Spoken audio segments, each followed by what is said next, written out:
Om Swastiastu. Perkenalkan, nama saya Made Lestari Martini dengan NIM 2413041048 dari kelas 1C Pendidikan Biologi.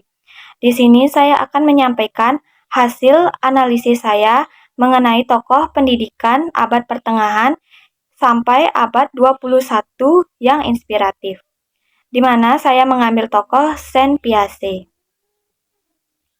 Perkembangan kognitif teori Saint Piaget 1896 sampai 1980.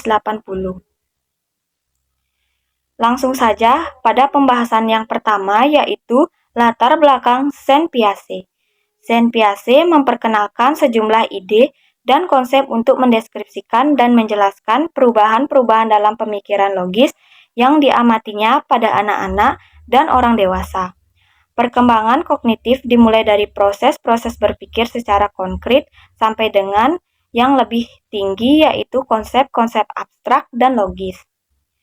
Piaget meyakini bahwa anak-anak secara alami memiliki ketertarikan terhadap dunia dan secara aktif mencari informasi yang dapat membantu mereka memahami dunia tersebut.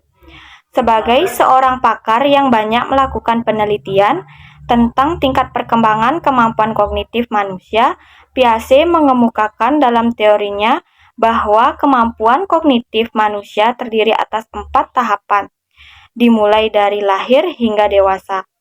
Tahapan dan urutan berlaku untuk semua usia. Pada seseorang mulai memasuki tahapan tertentu tidak sama untuk setiap orang.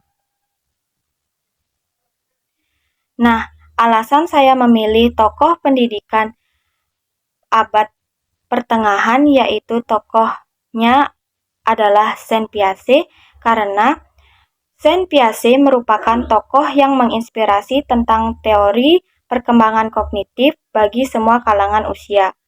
Dengan menggunakan teori Saint Piaget dapat memberikan pengetahuan dan pemahaman yang lebih baik tentang bagaimana anak-anak berkembang dan belajar, serta implikasinya dalam pengajaran dan pembelajaran. Teori Saint Piaget tidak hanya memperkaya pengetahuan, tetapi juga memberikan paduan praktis untuk meningkatkan kualitas pendidikan.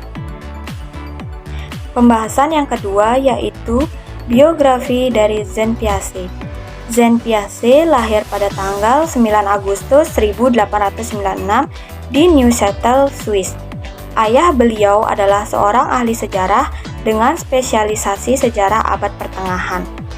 Ibu beliau adalah seorang yang dinamis, intelijen, dan takwa. Waktu mudanya, Piaget sangat tertarik pada alam. Beliau suka mengamati burung-burung, ikan, dan binatang-binatang di alam bebas. Itulah sebabnya beliau sangat tertarik pada pelajaran biologi di sekolah. Saint Piaget meninggal pada tanggal 16 September 1980 di Jenewa, Swiss pada usia 84 tahun. Sekarang beliau adalah tokoh besar abadi dalam psikologi perkembangan, khususnya pada perkembangan kognitif. Secara bersamaan, Saint Piaget menduduki beberapa jabatan, yaitu diantaranya psikologi, sosiologi, dan sejarah sains di Neuchâtel dari tahun 1925 sampai 1929. Selanjutnya, pada sejarah pemikiran ilmiah di Jenewa dari tahun 1929 sampai 1939. Selanjutnya pada Biro Pendidikan Internasional dari tahun 1929 sampai 1967. Selanjutnya pada Psikologi dan Sosiologi di Lausanne dari tahun 1938 sampai 1951. Selanjutnya pada Sosiologi di Jenewa dari tahun 1939 sampai 1952. Kemudian psikologi genetik dan eksperimental dari tahun 1940 sampai 1971.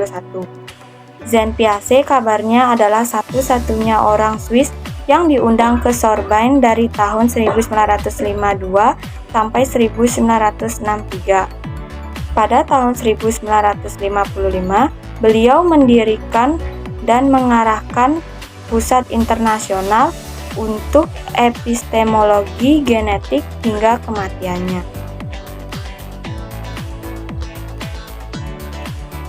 Adapun kontribusi dan pemikiran dari Jean Piaget, di mana Jean Piaget membagi menjadi 4 tahapan. Tahapan yang pertama yaitu tahap sensor motor. Sepanjang usia 0-2 tahun, bayi belajar tentang diri mereka sendiri dan dunia mereka melalui indera mereka yang sedang berkembang dan melalui aktivitas motor.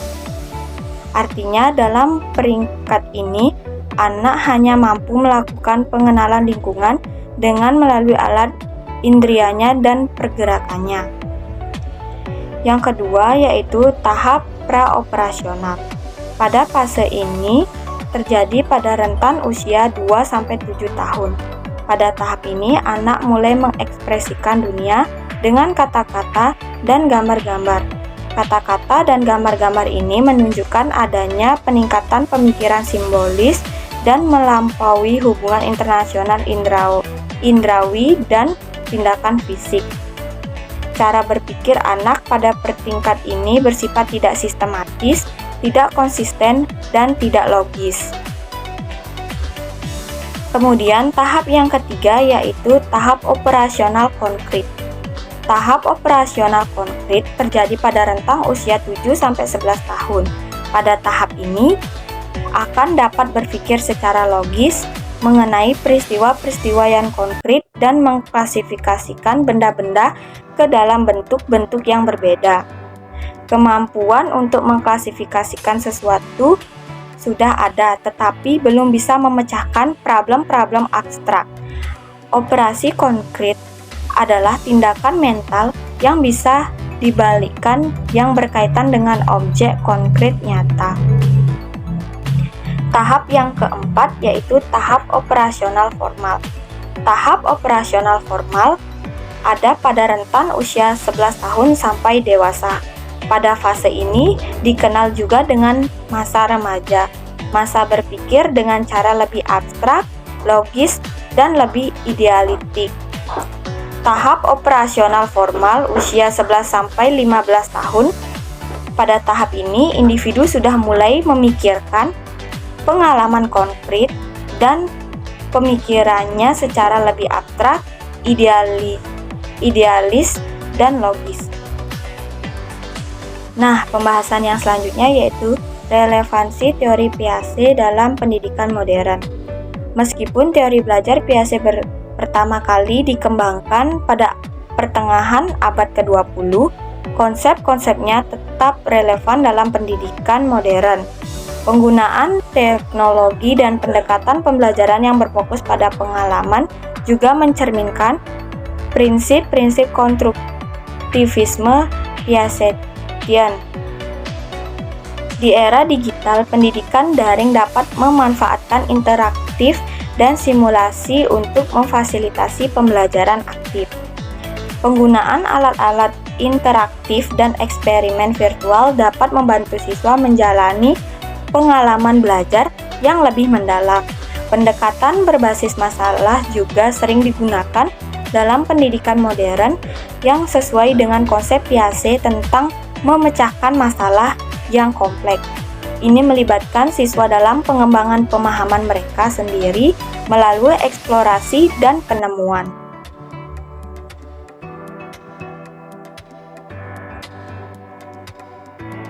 Baik, pembahasan yang selanjutnya yaitu kesimpulan dari hasil analisis tokoh pendidikan pada abad pertengahan hingga abad ke-21, di mana dapat disimpulkan pada perkembangan kognitif pada teori Jean Piaget, yaitu teori perkembangan kognitif Jean Piaget merupakan salah satu teori yang dapat mengungkapkan bagaimana anak dapat beradaptasi dan menginterpretasikan diri pada objek yang terjadi di lingkungan sekitarnya. Nur Hidayah dan Ponorogo berpendapat bahwa perkembangan kognitif siswa memiliki peran yang sangat penting dalam menentukan tingkat keberhasilan siswa pada pembelajaran matematika. Teori belajar Piaget memberikan landasan yang kuat untuk mengembangkan strategi pembelajaran yang efektif. Dengan memahami tahap perkembangan kognitif individu dan mengintegrasikan prinsip-prinsip konstruktivisme, kita dapat menciptakan pengalaman pembelajaran yang lebih dan mendalam. Baik, dapat disimpulkan dari perkembangan kognitif teori Jean Piaget 1800. Baik, dapat disimpulkan pada perkembangan kognitif teori Jean Piaget. Teori perkembangan kognitif Jean Piaget merupakan salah satu teori yang dapat mengungkapkan bagaimana anak dapat beradaptasi dan menginterpretasikan diri pada objek yang terjadi di lingkungan sekitarnya. Nur Hidayah dan Ponorogo 2018 berpendapat bahwa perkembangan kognitif siswa memiliki peran yang sangat penting dalam menentukan tingkat keberhasilan siswa pada pembelajaran matematika. Teori belajar Piaget memberikan landasan yang kuat untuk pengembangan strategi pembelajaran yang efektif. Dengan memahami tahap perkembangan kognitif individu dan mengintegrasikan prinsip-prinsip konstruktivisme, kita dapat menciptakan pengalaman pembelajaran yang lebih bermakna dan mendalam. Teori Piaget tetap relevan dalam dunia pendidikan modern dan penerapannya dapat membantu menciptakan tujuan pendidikan yang lebih baik. Ini adalah beberapa daftar pustaka dari pemaparan teori tersebut.